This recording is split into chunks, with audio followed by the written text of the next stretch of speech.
নমস্কার, মিষ্টি তপস্যার নতুন একটি ব্লগে আপনাদের স্বাগত জানাই। তো এখন আমি এসেছি একটি মা কালীর মন্দিরে। তো এই মন্দিরে আপনারা সবাই মোটামুটি পরিচয় আছে। তার কারণ গত বছর আমি কল্পতরু উৎসবে এসেছিলাম এবং একটি ছোট্ট ভিডিও আপনাদের সঙ্গে শেয়ার করেছিলাম। তো সেই মন্দিরে এখন এসেছি সন্ধেবেলায়, কারণ মিষ্টির গানের ক্লাস আছে আজকে।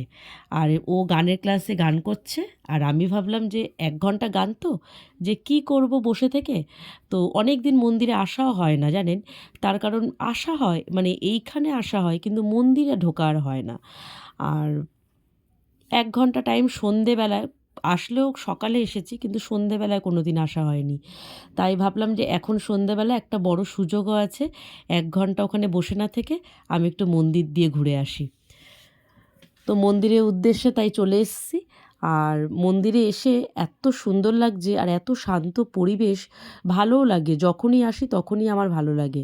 আর ফুলগুলো দেখে তো আমি অবাক হয়ে যাচ্ছি। তার কারণ এই এই অসময়ে বলতে শীতকালে ন্যাচারালি আমরা জানি যে জবা ফুল হয় না, হলেও খুব ছোট ছোট আর পাওয়া যায়। কিন্তু দেখুন রীতিমতো এত সুন্দর সুন্দর ছোট্ট ছোট্ট গাছে এত বড় বড় ফুল, আর সঙ্গে আবার উপরি পাওনা প্রচুর কুড়ি গাছে।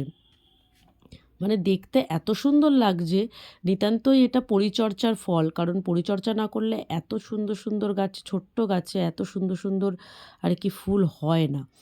তো মানে এখানে এসে একদিকে ভালোই হলো, মন্দিরটা যে সন্ধেবেলা এত সুন্দর সাজানো থাকে আমি এর আগে দেখিনি। কারণ আমি সন্ধেবেলায় এই কালী মন্দিরে আসিনি কোনো দিন। তো আজকেই প্রথম আসলাম। আর এই দিকে জবা ফুল আর ওই দিকে হচ্ছে ঢুকতেই বাঁদিকে হচ্ছে গাঁদা ফুল। আর বৃষ্টির জল পড়ে গাঁদা ফুলগুলো যেন আরও তাজা হয়ে রয়েছে। এমনিতেই এখন গাঁদা ফুল অনেক দিন বেশ যায়, মানে ঘরেও যখন ঠাকুরের জন্য ফুল আনি বেশ অনেক দিন যায়। তো সে বৃষ্টির জল পড়েছে, আরও যেন সুন্দর লাগছে, মানে সদ্য ফোটা আর কি, দারুণ লাগছে। তো এই ভিডিও করতে করতে আর মন্দির ঘুরতে ঘুরতে কখন যে ১ ঘন্টা হয়ে গেল বুঝতেই পারলাম না। মিষ্টির ছুটির ঘন্টাও বেজে গেল, গানের স্কুলের ছুটির ঘন্টা আর কি বেজে গেছে। তো মিষ্টিকে এখন আনতে যেতে হবে, আর মিষ্টিকে আমি নিয়ে সোজা চলে যাব বাড়িতে। তো বাড়ি চলে এসেছি, বাড়ি এসেই ঠান্ডা ঠান্ডা ওয়েদার, তার মধ্যে বৃষ্টি পড়ছে। প্রচণ্ড মনটা কফি কফি করছে। ওইদিকে আবার মিষ্টির বাবা কী করেছে, রাতে খাওয়ার জন্য মাটন এনেছে। তো যেহেতু ঠান্ডাটা পড়েছে, তো এর জন্য মাটন খেতেও ইচ্ছা করছে, তো মাটন এনেছে। আর আমি গরম গরম কফি করে ওদিকে মাটনটা ম্যারিনেট করতেও বসিয়ে দিয়েছি। চলুন কফি খেতে খেতে মিষ্টির বকবকানি একটু শুনি। ও আমার কফিতে ভাগ বসিয়েছে, ও আর আমি দুজনে কফি খাই। কফিটা খুব গরম আছে, কফিটা খুব গরম, খুব খুব খুব, মানে আর কি আমি খাওয়ার মতো না। আমি পরে আপনাদেরকে খেয়ে দেখাবো, ঠিক আছে? পরে আপনাদেরকে আমি খেয়ে দেখাবো। যদি পরে আবার কখনো ঠান্ডা থাকে এটা, তাহলে আমি পরে আপনাদেরকে কখনো খেয়ে দেখাবো। তুই গানে ভর্তি হয়েছিস? হ্যাঁ, আমি তো গানে ভর্তি হয়েছি। সেটা বলেছিস সবাইকে? হ্যাঁ, বলতেই ভুলে গেছি কথায় কথায়। ওই যে আমি গানে ভর্তি হয়েছিলাম, তো এখন সবে সারেগামাপাটা শিখছি। একদিনের মধ্যেই নাচ আমি শিখেছি। এত ভালো ম্যাম, এতটা ভালো ম্যাম, আমি শিখে গেলাম একদিনের মধ্যে। এখন কফি খাবি ঠান্ডায়, গরম গরম?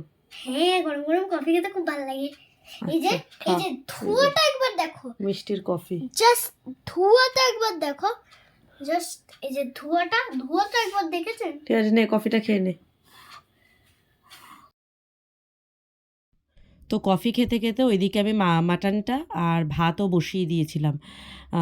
তার কারণ সময় লাগবে, এর জন্য খেতে খেতেই ও বসিয়ে দিয়েছি। আর মিষ্টির বকবকানি শুনছি, ও একদিনেই নাকি গান শিখে গেছে, শুনুন একবার ওর কথা। যাই হোক, অন্যদিকে মাটনটাও অলরেডি অনেকটা হয়ে এসছে। আর এই প্রেশার কুকারটা মিষ্টি যখন ৬ মাস বয়স, ও সবে খেতে শিখেছে, তো সেই সময় প্রেশার কুকারটা ওর জন্য কেনা হয়েছিল, সবজি সেদ্ধ করে খাওয়ানোর জন্য। আর এখন আমাদের ৩ জনের জন্য বেশ ভালোই প্রেশার কুকারটার মধ্যে দারুণই রান্না হয়।